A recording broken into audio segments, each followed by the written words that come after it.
Halo, bersama saya Hanif Dwi Kuncahyo.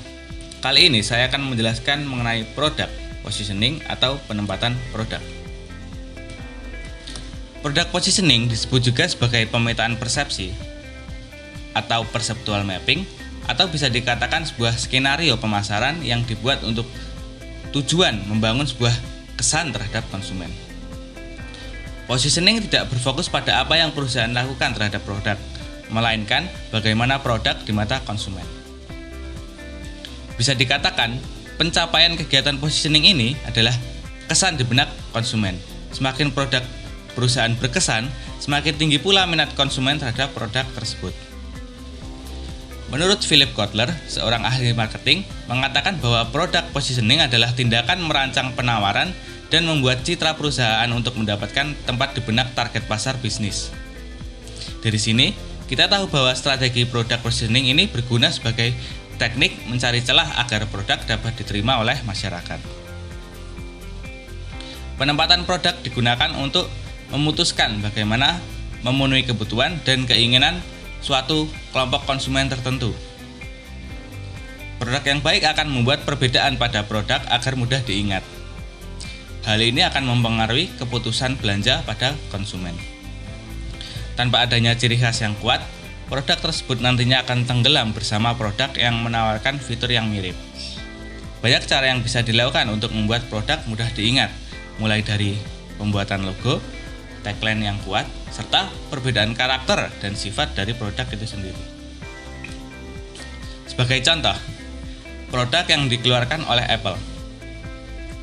Setiap kali Apple mengeluarkan sebuah produk, akan muncul fenomena antrian yang panjang dan selalu hype di sosial media. Pertanyaan yang sering muncul adalah, mengapa fenomena ini terjadi hanya pada Apple, tetapi tidak pada merek lain? Jawabannya adalah, Apple memiliki karakter sebagai produk yang eksklusif, inovatif, dan terdepan dalam hal teknologi. Karakter tersebut melekat pada Apple dan sudah menjadi mindset pada konsumen. Mereka menganggap setiap produk yang dirilis merupakan produk canggih dan eksklusif yang harus dibeli walaupun dengan harga yang mahal sekalipun. Jika ditelusuri lebih jauh, produk tersebut dapat diterima pasar karena memiliki strategi positioning yang bagus. Perusahaan sangat paham target yang ingin diincar dan bagaimana melakukan promosi. Setiap konsumen memiliki kebutuhan dan kemampuan konsumsi yang berbeda-beda.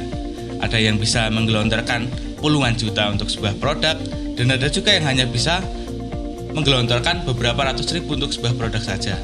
Oleh karena itu, perusahaan menargetkan konsumen pada beberapa kelas. Kelas atas dengan harga selangit dan kualitas yang sangat mumpuni, kelas menengah yang cukup, dan meraup kelas bawah juga. Ketika positioning yang baik dan benar sudah dilakukan oleh perusahaan, maka mindset yang ada di pelanggan akan menggunakan produk kita secara berulang-ulang. Jika target pasar sudah jelas, maka kita bisa menjelaskan tentang produk yang kita berikan kepada konsumen mengenai perbedaan jika dibandingkan dengan produk sejenis berserta kelebihannya. Lalu, bagaimana langkah-langkah yang diperlukan untuk melakukan product positioning ini? Langkah yang pertama adalah memilih kriteria utama yang dapat secara efektif membedakan produk atau layanan dari kompetitor lain. Langkah selanjutnya, membuat diagram peta product positioning dengan dua dimensi, kriteria diletakkan pada sumbu X dan sumbu Y. Langkah ketiga, menempatkan produk kompetitor utama pada matriks yang menghasilkan 4 kuadran. Langkah keempat, mengidentifikasi wilayah dalam peta penempatan di mana produk dapat menjadi paling kompetitif. Selanjutnya, mencari area pasar atau segmen yang belum dieksploitasi oleh kompetitor. Dan yang terakhir, mengembangkan rencana pemasaran untuk dapat menempatkan produk tersebut dengan tepat. Dalam langkah ini pun ada aturannya, yaitu kita perlu mencari area atau segmen pasar yang belum tersedia atau belum dieksploitasi oleh kompetitor lain. Yang kedua, kita tidak boleh menggunakan strategi yang sama pada dua segmen yang berbeda.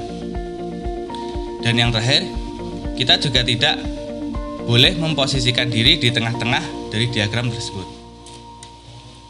Sebagai contoh kasusnya, kita bisa melihat dari kompetisi smartphone. Pada gambar tersebut, kriteria yang dipilih adalah style desainnya yang klasik, yaitu perusahaan menerapkan desain dengan gaya yang berkelas, durability atau ketahanan dari smartphone tersebut, performa atau spesifikasinya, dan yang terakhir inovasi pada fiturnya. Diagram tersebut akan menjadi indikator terkait di mana letak posisi dari kompetitor, sehingga nantinya kita akan lebih mudah untuk memposisikan diri ke posisi yang terbaik. Pada gambar tersebut, Xiaomi lebih mementingkan aspek spesifikasi dan performa dengan harga rendah. Hal tersebut berbeda dari Apple yang lebih mementingkan kemewahan dan fitur dasar dari inovasi yang menarik. Meskipun begitu, Xiaomi tetap menjadi salah satu produk smartphone yang terbaik saat ini untuk pasar smartphone menengah karena posisi yang dipilih berbeda dari Apple. Berdasarkan kuadran tersebut, kita bisa mengambil kesimpulan bahwa posisi yang sangat kompetitif pada kuadran 4 dan 2. Maka dari itu, untuk bisa memasuki pasar yang ada, kita perlu memilih posisi antara kuadran 1 dan 3. Dengan rencana pemasaran yang baik, suatu produk akan memiliki kesan yang dapat meningkatkan penjualan karena suatu produk akan mudah dikenali oleh pembeli. Selain itu, dengan pemasaran yang tepat, kita akan dapat meningkatkan kekuatan posisi produknya bagi sebuah perusahaan dibandingkan pesaing-pesaingnya. Ibarat sepak bola, apabila sebagai penyerang tidak bisa menemukan posisi atau celah yang kosong dari lini pertahanan musuh, maka akan sangat sulit untuk mencetak gol. Seperti itulah pentingnya positioning produk dalam menjalankan suatu bisnis. Cukup sekian penjelasan mengenai positioning produk. Semoga bisa menjadi pedoman untuk menerapkan strategi kedepannya. Sekian dan terima kasih.